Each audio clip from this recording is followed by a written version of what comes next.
12 ज्योतिर्लिंगांपैकी एक असलेल्या त्र्यंबकेश्वराच्या दर्शनाला जाणाऱ्या भाविकांसाठी बातमी अत्यंत महत्त्वाची आहे। महाशिवरात्रीला त्र्यंबकेश्वराचं मंदिर भाविकांना दर्शनासाठी 24 तास खुलं राहणार आहे। महाशिवरात्रीला रविवारी पहाटे 4 वाजल्यापासून मंदिर सुरू होणार आहे। सोमवारी रात्री 9 वाजेपर्यंत मंदिर भाविकांना दर्शनासाठी खुलं राहणार आहे। भाविकांची संभाव्य गर्दी आणि येणाऱ्या प्रत्येक भाविकाच्या सुलभ दर्शनासाठी मंदिर प्रशासनानं हा महत्त्वाचा निर्णय घेतलेला आहे आणि महाशिवरात्रीला VIP प्रोटोकॉल दर्शन, देणगी दर्शन तसंच गर्भगृह दर्शन देखील पूर्णपणे बंद राहणार आहे। त्यामुळे सर्वसामान्यांप्रमाणे सर्वांना दर्शन घ्यायला लागणार आहे आणि सर्वसामान्यांसाठी मंदिर 24 तास खुलं असणार आहे।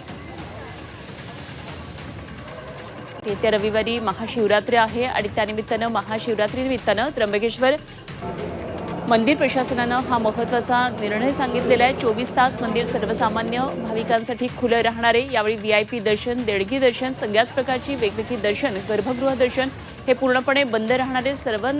सर्वसामान्यांप्रमाणे रांगेमध्ये उभं राहून दर्शनाचा लाभ घेता येणार आहे।